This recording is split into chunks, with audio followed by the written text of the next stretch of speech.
2025 সাল চলে এসেছে, নতুন সাল আসবে, এটাই নিয়ম, এটাই স্বাভাবিক। তবে বন্ধু, ক্যালেন্ডার বদলায় কিন্তু তুমি বদলাও না। আমি জানি না তোমার গত বছর কেমন ছিল, কিভাবে কেটেছে, কিন্তু বন্ধু, সামনে আসতে চলেছে 6টি মাস। আমি গ্যারান্টির সাথে বলতে পারি, তোমার লাইফ চ্যালেঞ্জিং হয়ে যেতে পারে। যদি তুমি আজ থেকেই শপথ না করো, আমি তোমাকে বলছি 6 মাস উধাও হয়ে যাবে। যে লক্ষ্যে তুমি 5 বছরে পৌঁছাতে চাও, তা মাত্র 6 মাসে চিপ করে ফেলবে। তোমার মধ্যে ভয়ঙ্কর পরিবর্তন চলে আসবে। বিশ্বাস হচ্ছে না? আজকের তারিখটা তুমি নোট করে নাও। আর ভিডিওর মধ্যে ডুবে যাওয়ার আগে দয়া করে যা কিছু অতিরিক্ত করছো তা বন্ধ করে দাও। 6 মাসের জন্য উধাও হয়ে যাও। সামনে আসতে চলেছে 6 মাসের জন্য ভুলে যাও তোমার দুনিয়াতে বন্ধু আছে। বিশ্বাস করো, কেউ কোথাও যাবে না। তোমাকে ছেড়ে 6 মাসের জন্য দরজা বন্ধ করে দূরে চলে যাওয়া সব ডিস্ট্রাকশন থেকে, মানে 6 মাস তোমাকে দুনিয়ার মানুষ থেকে উধাও হয়ে যেতে হবে। নিজেকে আইসোলেট করে ফেলতে হবে। ঠিক যেভাবে করোনা কালে মানুষ আইসোলেশনে চলে যেত, সেখানে শুধু তুমি, তোমার মাইন্ড, বডি আর তোমার লক্ষ্য, তোমার উদ্দেশ্য থাকবে। কি ভাবছ? 6 মাস এত বেশি সময়? বন্ধু, এটা শুনতে হয়তো অনেক বড় লাগছে, কিন্তু এটাও তো চিন্তা করো, যেটা তুমি তোমার লাইফ আর স্বপ্নের জন্য করছো। এটার মধ্যে যেই আসুক, যত ধরনের মানুষ, যত কথাই তোমাকে বোঝা, যত টাকা পয়সার লোভ আসুক, যে যেভাবে তোমাকে বোঝাক না কেন, মনে করবে তারা ফালতু কথা বলছে। তোমার বন্ধু নিজের স্বার্থের জন্য তোমাকে কাছে ডাকছে। বিশ্বাস করো, তোমার যাওয়া না যাওয়া নিয়ে কিচ্ছু যায় আসে না। মনে রেখো, এই 6 মাসে তুমি যত মানুষের সাথে থাকবে, তুমি ততই নষ্ট হবে। আনন্দের গ্রুপ থেকে লেফট হয়ে যাও। ফালতু মানুষ এড়িয়ে চলো, আর টাইম ওয়েস্ট যারা করে, তাদেরকে ব্লক করে দাও জীবন থেকে। ফেসবুক থেকে, ইনস্টাগ্রাম এর দুনিয়া থেকে বের হয়ে আসো। তোমার কাজ আছে জরুরি।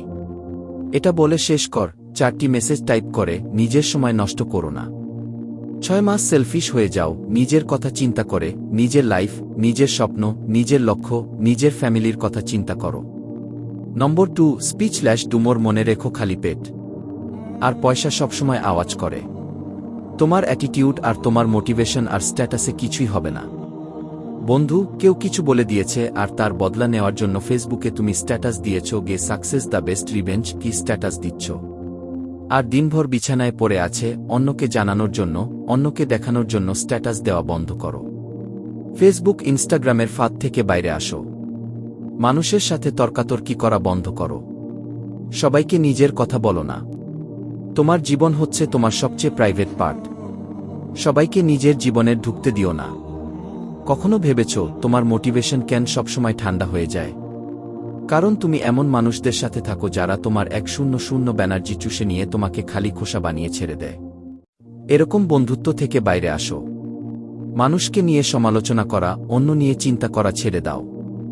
যদি তুমি না থাকো, দুনিয়া থেমে যাবে না। তোমার থেকে শ্রেষ্ঠ মানুষ দুনিয়া থেকে চলে গেছে। দুনিয়ার কিচ্ছু যায় আসে না তোমার না থাকা নিয়ে। কিছু যায় আসে না। দুনিয়া যেভাবে চলছে সেভাবে চলতে থাকবে। মরে যাওয়া মানুষকে মানুষ একদিন ভুলে যায়। কি যায় আসে কে তোমাকে নিয়ে কি ভাবছে না ভাবছে? আর যদি তোমার এতই ফিলিংস হয়, মানুষের কথায় যদি এতই কষ্ট হয়, দয়া করে অনুরোধ করছি, 3 নম্বর পয়েন্টটা মুখস্থ রাখো। মানে, নিজের ফিলিংসগুলোকে জ্বালিয়ে দাও। এই 6 মাসের জন্য এই খিটখিটে মেজাজ হয়ে যাচ্ছে, ডিমোটিভেটেড হয়ে যাচ্ছ, মারাত্মক টেনশন হচ্ছে। তাহলে দয়া করে 1-0 কাগজ নিয়ে লেখো, কেন তোমার আত্মবিশ্বাস হারিয়ে যাচ্ছে? কেন এত টেনশন? তোমার যত রাগ, অভিমান, নেগেটিভ এক্সপেরিয়েন্স, সব কিছু কাগজে লেখো। তারপর আগুন দিয়ে জ্বালিয়ে পুড়িয়ে তছনছ করে দাও। দেখবে তোমার ভেতরে ফিল্মগুলো জ্বলে পুড়ে ছাই হয়ে গেছে। একদম খালি হয়ে যাও। আর যদি বলতে চাও, মানুষকে না বলে শুধু নিজের সৃষ্টিকর্তাকে বল। রাতের আধারে হাত তুলে প্রার্থনায় তাকে বল। মনে রেখো, মানুষকে নিজের কষ্টের কথা বলে নিজের দুর্বলতা প্রকাশ করো না, বরং সৃষ্টিকর্তাকে বলে আধ্যাত্মিক শক্তি অর্জন করো। মনে রেখো, তোমার চোখের পানি মোছার জন্য কেউ আসবে। সবাই বিমানে করে চলে যাবে। Number 4 point, thank you like a product. দেখো, 2-1 দিন তুমি যা খাবে, তুমি যেভাবে দেখবে, তুমি যা করবে, তুমি যা শিখবে, আমি গ্যারান্টির সাথে বলতে পারি, তুমি ঠিক ওরকম হয়ে যাবে। মানে, এটা তোমার অভ্যেস হয়ে যাবে। দেখো, লোহা 2-1 দিন চুম্বকের সাথে থাকলে চুম্বকের মতো হয়ে যায়, কিন্তু আবার কিছুদিন দূরে থাকলে সে আবার হয়ে যায়, মানে যেমন ছিল তেমন হয়ে যায়। মনে রাখবে, তুমি হচ্ছ তোমার হ্যাবিটের গোলাম, তোমার অভ্যেসের দাস। তোমার হ্যাবিট নিশ্চিত করবে তোমার সাকসেস। নিজেকে একটা প্রোডাক্টের মতো ভাবো। এটা চিন্তা করো যে যদি কোনো গাড়িতে খারাপ তেল যায়, তাহলে সে গাড়ি কতদিন চলতে পারে। তুমি তোমার ব্রেনকে যত ভাল জিনিস দেবে, তত ভাল ডিসিশন নিতে পারবে। তোমার ব্রেন তোমার হাতে থাকা মোবাইলটাও আপডেট নয়, বন্ধু। তাহলে তুমি কেন নিজেকে আপডেট করছে না? কেন নিজের মাইন্ডকে খারাপ অশ্লীল ভিডিওতে ডুবিয়ে রেখেছ? কেন ইনস্টাগ্রাম, নেটফ্লিক্স আর নাটক সিনেমার জগতে তুমি ডাক দিয়েছ? এসব বন্ধ করো আর নিজের মাইন্ডকে ফ্রেশ করে ফেলো। হ্যাঁ, ওই যে বলছিলাম, মেজাজ খারাপ হয়ে যায়, মাথা ব্যথা করে লক্ষ্য এবং উদ্দেশ্যের দিকে ফোকাস করতে পারছে না, মনোযোগ দিতে পারছে না। এর কারণ কি জানো? তোমার শরীর, তুমি ভালো খাবার দিচ্ছ না। যত সব জাঙ্ক ফুড ও স্বাস্থ্যকর খাবার তুমি খাচ্ছ। মনে রেখো, খারাপ তেলে যেমন গাড়ি নষ্ট হয়, খারাপ খাদ্যে তোমার শরীর, তোমার মস্তিষ্কের ক্ষমতা নষ্ট হয়।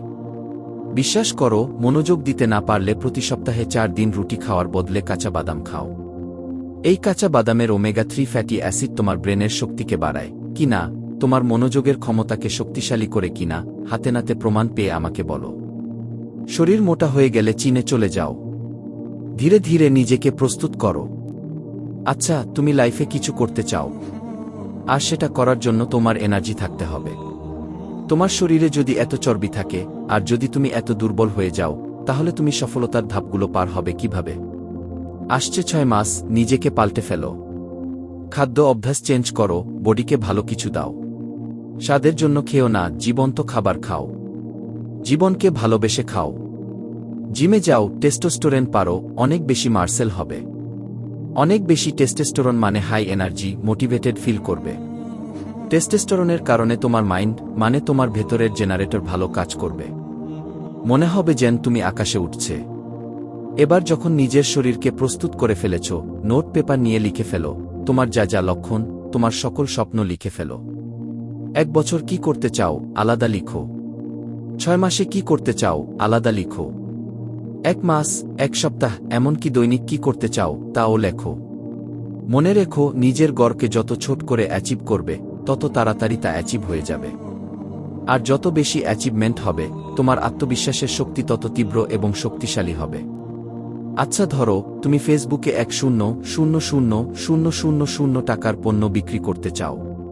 তার জন্য তোমাকে ডিজিটাল মার্কেটিং শিখতে হবে। প্রপার গাইডলাইন মেনটেন করে চলতে হবে। একদিন তো সম্ভব নয়। তার জন্য তোমাকে পরিশ্রম করতে হবে, ডিসিপ্লিন নিতে হবে, প্রপার ট্রেনিং এর দরকার হবে। এরপরে তোমার গোলে স্ট্রাইক করতে হবে, মোটিভেশন দেখে কিছু হবে না। 6 মাস পরিশ্রম করার জন্য ভেতর থেকে মোটিভেশন আসতে হবে। তোমার উদ্দেশ্য ক্লিয়ার হতে হবে। তুমি সাকসেসফুল কেন হতে চাও? প্রশ্ন করতো, তোমার পারিবারিক অবস্থা চেঞ্জ করতে চাও, নাকি গরিব হয়ে বাঁচতে চাও? না না, তোমার ভালো হেলথ চাও। কিসের জন্য চাও? তুমি সফল হতে তা কমেন্ট করে এই ভিডিওর নিচে বল। এই ভিডিওতে করা কমেন্টকে আমি তোমার শপথবাক্য হিসাবে ধরে নেব। যেভাবে 1,000 ক্ষুধার্ত এই দলের ফোকাস শুধুমাত্র তার খাবারের দিকে থাকে, সেভাবে তুমি তোমার লক্ষ্যের দিকে ভয়ঙ্কর ফোকাস দাও। কাজ শুরু করার আগে তোমার ফোন বন্ধ করে নাও। একই সময়ে একই কাজ করো না। যেমন, অনেক কাজের মধ্যে তুমি ছুঁয়ে থাকবে, খাবার খাচ্ছ, মনোযোগ দিয়ে খাবার খাও। প্রয়োজনের থেকে বেশি পরিমাণে চিবিয়ে খাও। জিম করছো, তাহলে শুধু জিমটাই কর। পুরো ফোকাস জিমে দাও। বই পড়ছ, পরিপূর্ণরূপে বইয়ের ভিতরে ঢুকে যান। কিন্তু বেশিরভাগ মানুষ ঘরে থেকে অফিসের চিন্তা করে। আর যখন অফিসে থাকে, তখন অফিসের কাজ ফেলে ঘরের চিন্তা করে। প্রিয় বন্ধু, ওই ফাঁদে পড়লে কিন্তু শেষ হয়ে যাবে। বিশ্বাস করো, 2-1 দিন যখন যে কাজটা করছো, সেটা মনোযোগ দিয়ে করো। সচেতনভাবে সব গানে অন্য কোনো চিন্তা মনের ধারে কাছেও আসবে না। শুধুমাত্র 2-1 দিন করো, তারপরে তুমি ফ্রি ফ্লো স্টেটে চলে যাবে। ফ্রি ফ্লোরিস্টের মানে বুঝতে পেরেছ? যেমন মোটরসাইকেল যেদিন সর্বপ্রথম চালানো শিখছিলেন, সেদিন কত মনোযোগ দিয়ে ক্লাস টানছ, কত মনোযোগ দিয়ে সামনে গাড়ি দেখে ব্রেকে চাপ দিয়েছ। আচ্ছা বলো তো, 6 মাস পরে কোনো গাড়ির সামনে চলে আসলে ওই চিন্তা ভাবনা করেই কি তোমাকে ব্রেকে চাপ দিতে হয়? ক্লাস টানতে হয়, নাকি তোমার অবচেতন মন অটোমেটিক তোমার পাকে ব্রেকের কাছে নিয়ে যায় আর হাতকে ক্লাস টানতে বলে? যদি সত্যিই সেটা অবচেতন মনে বলে থাকে, তাহলে আমি বলবো, এই অবচেতন মনটাকে তুমি অ্যাক্টিভেট করে ফেলো। এটাই তোমাকে ডিসিপ্লিনের মধ্যে নিয়ে যাবে। মানে তোমার সব কনসিয়াস মাইন্ডকে শক্তিশালী করতে হবে। মানুষের কথা যদি কান দাও, তাহলে এসব করতে পারবে না। এই 6 মাসের জন্য মানুষ তোমাকে বলবে, আর তোর কি হয়েছে? তুই তো দেখছি পাগল হয়ে গেছিস, বদলে গেছিস, কে এরকম 1000 কথা তোমাকে বলবে। তোমাকে কিন্তু তোমার নিজের কথাটাই শুনতে হবে। মনে রাখবে, তুমি এই 6 মাস কোথায় পালিয়ে যাচ্ছ, কি হয়েছে তোমার, এর জবাব মুখ দিয়ে নয়, তোমার পরিবর্তন দিতে হবে। সত্যি বলছি, এই ভিডিওতে বলা প্রত্যেকটি ধাপ যদি যথাযথভাবে অনুসরণ করে, তোমার সর্বোচ্চ শক্তি দিয়ে চেষ্টা করো, তাহলে 6 মাসে তোমার জীবন কমপ্লিটলি ট্রান্সফর্ম হতে পারে। আর মনে রাখবেন, এটা অর্জন করার জন্য তোমার মাইন্ড কিন্তু পজিটিভ হতে হবে। তুমি যদি আত্মবিশ্বাসী হও, নেগেটিভ হও, তাহলে বন্ধু, লক্ষ্যে পৌঁছতে পারবে না। প্রতিটা স্তর স্টেপ বাই স্টেপ বলার পরেও যদি তুমি না পারো, তাহলে আর কিছুই করার থাকবে না। কমেন্টে লিখো তোমার শপথবাক্য, কেন তুমি নিখোঁজ হচ্ছে 6 মাসের জন্য।